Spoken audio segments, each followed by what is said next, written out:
Buenos días, ¿todo bien? ¿Qué tal? Gente, vamos falar sobre hogar, ambiente do hogar. Também vamos deixar o capítulo para esse bimestre, que é o segundo, capítulo 3 e capítulo 4. Temos que fazer atividade. Então, eu vou explicando, porque segue em forma cronológica e vocês vão responder no livro hasta onde a explicação, porque é o capítulo 3. Porque já no primeiro bimestre já vimos o capítulo 1 e 2. Então, eu coloquei um ambiente do hogar, certo? E tem várias partes que tem no livro. E para colocar, numerar, tem a numeração de 1 a 20, que tem que colocar cada parte de hogar. Por exemplo, número 1, por exemplo, el chaminé que está acá, certo? A tio, que seria tio? A tio, a parte mais alta da casa, que seria o quê? Número 2. E depois tem vários outros, porque estás arriba do seu livro, tem tudo isso, os numeral, para buscar na internet, no dicionário, como queira, como é melhor para ti, para dar conta de fazer a atividade. Por exemplo, quarto de banho, e assim sucessivamente, garagem, portão.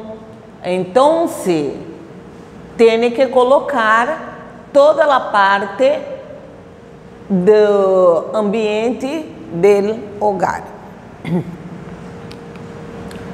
Em la casa, há várias partes, o ambiente, que cada uma delas se destina a determinado tipo de atividade que realizamos em nossa vivenda, certo?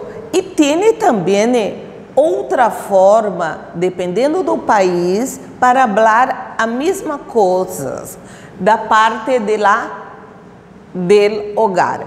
Por exemplo, o dormitório em Argentina se lo llama pieza ou quarto. Em uruguaio, por exemplo, se lo llama habitação ou quarto também. Mas mira que pode ser chamado também de pieza, tanto é diferente do uruguaio, porque pieza e habitação. O outro, que é quarto, pode ser chamado nos dois, certo? E como em Venezuela e em México se chama recámara. Se mira que no México não se lo llama de quarto ou de outra coisa, habitação. Então, tudo é chamado, depende do país, para que pueda chamar a mesma coisa, que é parte do que? Do ambiente de uma casa. Que se queda bem claro, porque tem que saber que em outro país, porque quando aprende uma forma, por exemplo, só quarto, aí outro professor ou outra pessoa vai dizer habitação. Mas a professora me ensinado que é quarto. Não, depende do país, e eu procuro sempre saber que país é, porque também é um aprendizado, certo? Então, temos que saber como se chama naquele país. Seguindo em frente, em espanhol, para expressar, vamos falar agora do verbo haber. Em espanhol, para expressar existência, utilizamos o verbo haber.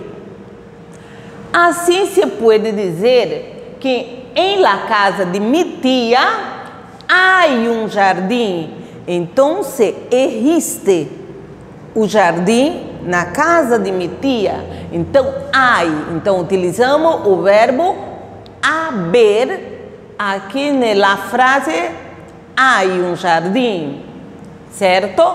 Em verbo haber é invariável. Por que ele é invariável? Porque ele não cambia. Ele pode dizer tanto no singular como no plural, tanto como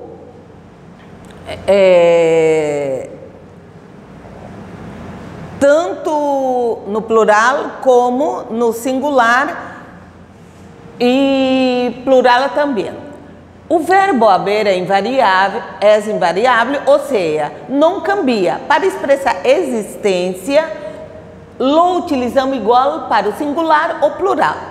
Há um dormitório livre. Hay quer dizer que existe um dormitório livre, certo?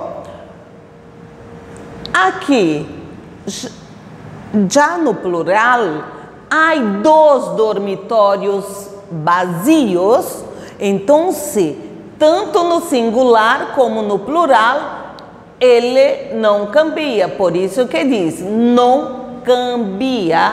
Então, para dizer existência, existe, o verbo haber. Agora, vamos para o verbo tener. O verbo tener não é utilizado para expressar existência, somente pertinência, que quer dizer pertence, certo? Então, por exemplo, mi casa tem um sótano, sentido de pertenência, de que o sótano pertence à casa, certo? Por exemplo, eu não posso dizer isso. Em minha casa tem um sótano, no sentido de existência, certo? Então, está errado. Se eu quero dizer com forma de existência, eu tenho que dizer em minha casa, por exemplo, em minha casa, há um sótano, sentido de existência, certo? Então, tem que prestar muita atenção tanto no verbo hay e no verbo tener. Como aqui, atenção, usamos o verbo haber com um artículo indeterminado, porque lá atrás, lá já é visto o que? Artículo determinantes e artículo indeterminante. Só uma revisão. Por exemplo, artículo determinante masculino, el, singular, e los, plural.